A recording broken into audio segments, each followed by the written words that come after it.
Hi, I'm Miranda. Welcome to my October TBR. Firstly, I want to preface this just by saying that normally I am terrible at sticking to TBRs. I'm such a mood reader, so if my mood changes, I'm not going to continue reading the books that are on my list. But I love making TBRs, so I still want to do these videos, which may not make a ton of sense, but we're just gonna do it anyway. And I do want to see at the end of the month how many I actually do get done, or how far in my list I get through before my mood changes again, or if it's gonna change. If you hear a little pitter patter, that's my dog walking around in the background. There she goes.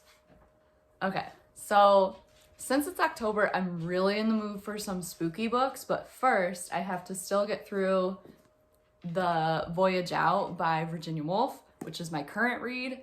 I'm a little over halfway through now, and I'm really enjoying this book. I just love her writing, and I love her descriptions and insights into human nature, or just into her characters. It's essentially about this girl named Rachel who goes on this voyage on this giant ship in the early 1900s with her father who owns the ship, and then her aunt and uncle, and then a few other people. There's a lot of characters in this book, but essentially it revolves around Rachel and her Aunt Helen, and it's kind of revolving around Rachel growing up or coming into being a woman.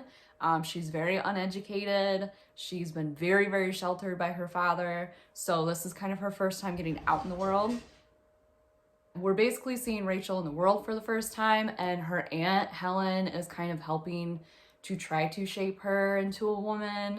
Well, not like shape, but, you know, help her grow up and help introduce her to new things and help her get new experiences in life.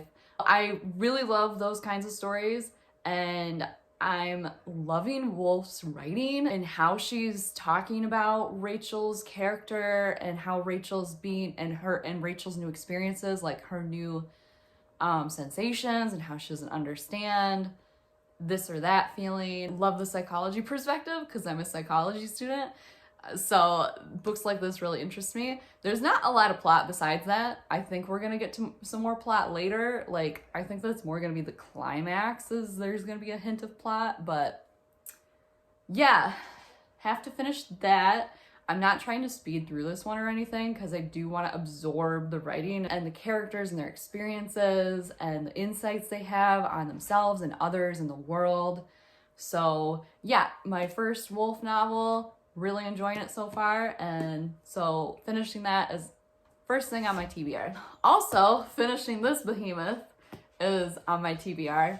I'm currently listening to the audiobook, and I love the audiobook. I would strongly recommend it if you're having trouble getting through this, or because I was having some trouble getting through this because it's so big, it was just intimidating me and the mood would leave me, you know, and I'd have to come back to it. The narrator is amazing. It's really he adds more atmosphere. So I'm almost done. I've got like that much left, this little chunk. I'm waiting for time to devote like an hour or two session at a time to reading audiobooks. I'm just not great at reading audiobooks because I'm not doing a lot of activities where I can sit and listen to a book and still get absorbed in it. But that will happen soon, hopefully this upcoming week. Next is Get a Life, Chloe Brown by Talia Hibbert.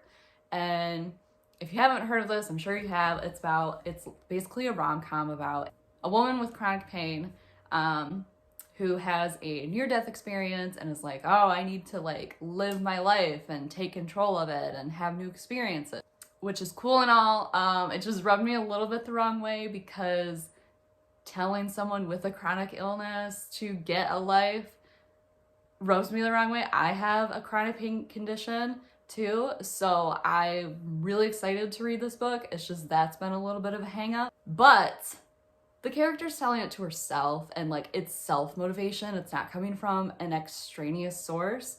So I think I'll get over that. I'm just a little more sensitive to that because of my chronic pain and personal situations in my past. But really, really want to read this book. This has been super high on my want to read. I bought it when it first came out. I've just been afraid to read it because I want the rep to be good. I want to like this book. I'm just like, I really don't want to end up disliking it. So I feel like I've been putting it off and putting it off. This is one of the first books I've heard about with chronic pain rep like this. So it's already very close to my heart. I just don't want it to let me down at all, but I've heard really great things about it, so I don't think it will, and I am in the mood to read a romance right now, so I'd really like to get to this one because I'm also feeling very motivated with my life right now and like doing more and taking care of my health more, which kind of goes in line with Chloe's story. So I feel like it's really good timing for me to pick this book up right now. And that's kind of also what I'm waiting for, is to pick this book up at a time in my life when I feel like I want it or need it. So really want to read this. Next on my TBR is Turn of the Screw by Henry James. I don't really know much about this other than it's a ghost story. Ghost stories are really what I'm in the mood for October, kind of more spooky reads right now. So this is one, and it's quite short, so I feel like I should whiz through this one. So this one's on my TBR, and then also The Haunting of Hill House. Again, short ghost type story. I watched the Netflix series last year, and I did actually really enjoy it. I wasn't sure I was going to, based on reviews, but I did really enjoy it. So, and I heard the book's a lot different though, so I'm interested to see, now that some time has passed, especially, how I like the book. And I did want some time to pass because I didn't want to fully compare the two and be like stuck on the show when I read the book. So I feel like it's perfect timing for me to read this book and really want to get to it. My next book I've really been wanting to read for like a couple months now, and it is time to read Dracula. I've been wanting to read this book for years. I just watched, I think Katie is reading her vlog where she was reading Dracula and she really liked it, which I was so happy about because I haven't seen many people enjoying Dracula when I watch them reading it in a vlog. So really excited to get to this. I'm ready for like the atmosphere, for the vampires. I love vampires. Yeah, I don't know what more to say about this other than I'm super excited to read it. Next I have Wilder Girls by Rory Power on my TBR. I'm not 100% sure I want to get to this, but it sounds like a good October kind of spookier read. I think it's about girls in a boarding school who there's something in the woods that starts attacking them. Not super sure. I don't love knowing a lot about books before reading them. We're gonna leave it that way. But this has been on my TBR since it came out. So I do really want to get to this, and I feel like it's the mood. It's the season for it. Yeah, possibly this one. Another YA book I want to get to is Riders by Veronica Rossi.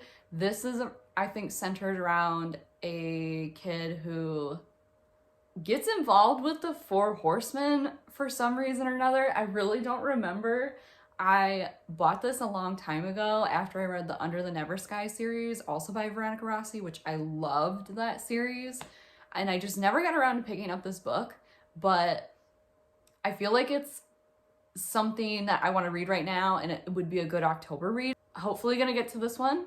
And the next I just have a few short stories. So the first one is Dr. Jekyll and Mr. Hyde. This is just a short story, which you're probably familiar with the basic plot line of it. And I just thought it would be a good, quick, easy read. In that same vein, Sleepy Hollow. Yeah, not much more to be said, but want to hopefully get to this one in October too. And then lastly, The Grownup by Gillian Flynn. This is the last book I haven't read by her. I think I've read, unless she's come out with a new book and I had no idea, but I read all of her other books and loved them. And this is a ghost story. Like I was saying, really in the mood for some ghost stories right now. So I want to get to this one. Also very short. But this cover is just stunning, and so are the end papers. Again, I don't know a ton about this book. Don't really want to know, especially since it is so short and it's small. So that one is also there. And then for books I don't have, firstly, I really want to read a Stephen King book. And right now I'm in the mood for Christine, which if you haven't heard about it, it's basically about a car that comes to life and starts killing people. And it just sounds like ridiculously fun. And like also it's King, so it's gonna be at least a little scary or disturbing. I'm not really sure. what happens in the book, but I really am in the mood for that one right now. And also for Firestarter, which is kind of like a father-daughter relationship throughout the book, which is not the sort of vibe I'm looking for right now, but it's also one I've been really wanting to read lately because I don't know much about it, and I just really want some King that I'm not very familiar with. I've been reading a lot of his works that I'm already familiar with, and I'd like just something new and fresh because I did never see the movie with Drew Barrymore in it. So those are two more. And then also I really have been wanting to read another Rachel du Maurier. I'm not sure if I'm saying names right, but I've been wanting to read My Cousin Rachel next. I read Rebecca this year and fell in love with her writing and just in love with her books. As far as I know, it's not just Rebecca, but as far as I know, her writing does lend more to the suspenseful, creepy, what is the word I'm going for here? I think gothic maybe is the word I'm going for. Her writing does kind of lend more to that like spookier vibe too. So I would really love to read one of her books, though this is going to be a big pile of books that I'm not sure I can get to, let's say, even half of them, quite frankly, because I just started my last year in college, so I am very busy right now. Plus I have like a couple of other things on my plate, so I don't have like a ton of time for reading, but I am really in the reading mood again. So I'd like to get through some of these. And I think having especially like the shorter books on my TBR will help with that. I am trying to stay away from some longer books right now just so I don't get intimidated and fall out of the reading mood. But I mean, I say that and then I put Christine on my TBR, which is like a behemoth. I think that's it. I'm very carefully gonna do this. Okay, so those are all the books plus the few I don't have on my TBR. There's no way in hell I'm gonna get to all these, but I think it's gonna be fun to try and see which ones I do end up reading. But these are all the books I really am in the mood for and would like to get to, so I guess that's where we will end it. And thank you so much for watching, and you'll see me soon. Bye.